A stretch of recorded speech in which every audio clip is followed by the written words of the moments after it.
कलयुग होने के कारण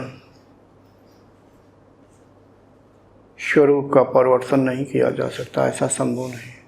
अन्य तीनों युगों में ऐसा संभव था, क्योंकि धर्म की मात्रा ज़्यादा थी, अधर्म कम था, इसलिए अधर्म अवरोधक नहीं हो पाता था। तो वर्तमान में कलयुग अवरोधक होने के कारण स्वरूप का परिवर्तन संभव नहीं है, यानी किसी को किसी के रूप में परिवर्तित कर दिया संभव नहीं है। सिर्फ 3 युगों में ही ऐसा संभव होता है।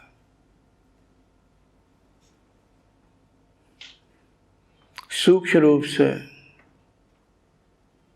काफ़ी कुछ बदला जा सकता है, यानी अध्यात्म में और सांसारिक जीवन में, यानी जो व्यवहार कर रहा है उसमें बदलाव लाया जा सकता है, लेकिन वो बदलाव देर से होता है।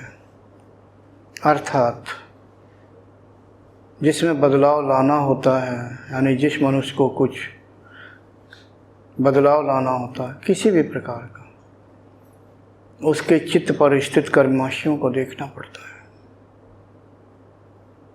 कि उन कर्माशियों का क्या करना है, या अपनी संकल्प शक्ति के द्वारा उसके चित्त को प्रभावित करते हैं। वो उसी समय प्रभावित हो जाता है, लेकिन उसे स्थूल रूप में फलित होने के लिए कुछ समय लग जाता है। कितना समय लगेगा ऐसा निश्चित नहीं है।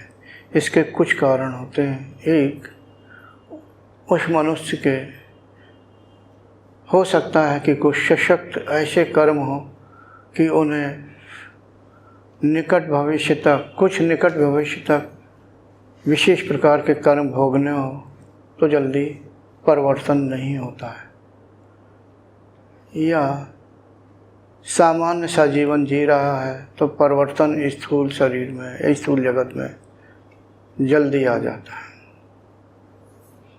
इसी पद्धति को देख करके और समझ के मैं आप लोगों का भी मार्गदर्शन करता हूँ। अर्थात जिसे साधक बनाना होता है बनाने की कोशिश करता हूँ।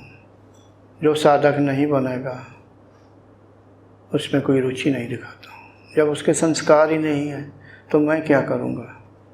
इसके लिए उसे स्वयं यानी अभ्यासी को प्रयास करना पड़ेगा। सिर्फ मेरे संकल्प मात्र से ही वो साधक नहीं बन जाएगा। कर्म करना जरूरी है।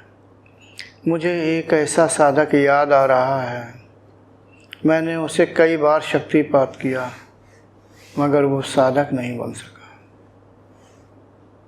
फिर उसने आना ही बंद कर दिया।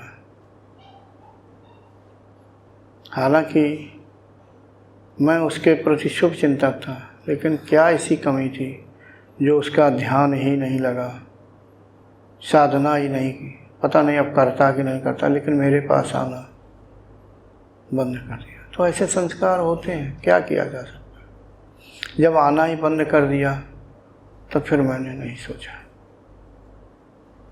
अर्थात मनुष्य के चित्त पर कैसे कर्माशय हैं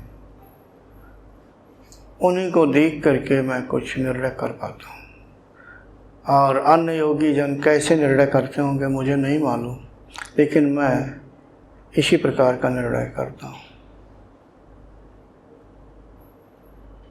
कुछ नहीं करता हूँ, सिर्फ अगर किसी को अच्छे साधक बनाना है, प्रारब्ध कर्म में देखता हूँ कि क्या पुण्य से युक्त, परोपकार से युक्त है नहीं, यानी सत्गुण से संबंधित जो कर्माशय हैं थोड़े से ऊपर कर दो ताकि उन्हें सहयोग मिले, और जो अवरोधक कर्माशय हैं उनको नीचे दबा दो। जितनी सरलता से मैं बोल रहा हूँ, कार्य सरल नहीं है।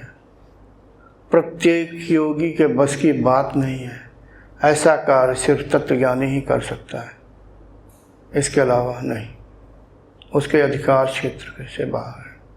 कहने को कुछ भी बोलना लो। लेकिन इन सब कार्यों के लिए प्रकृति नाराज होती है, क्योंकि उसकी व्यवस्था में भारी परिवर्तन होता है। ये मेरा तरीका अपना स्वयं की खोज है, जिसमें मैं 100% सफल होता हूँ।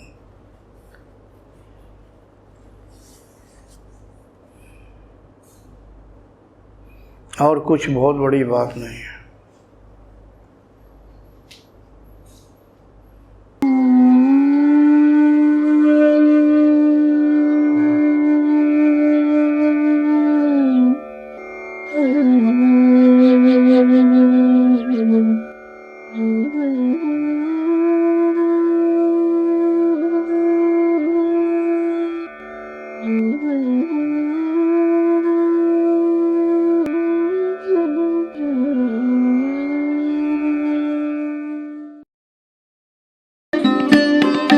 Thanks for watching.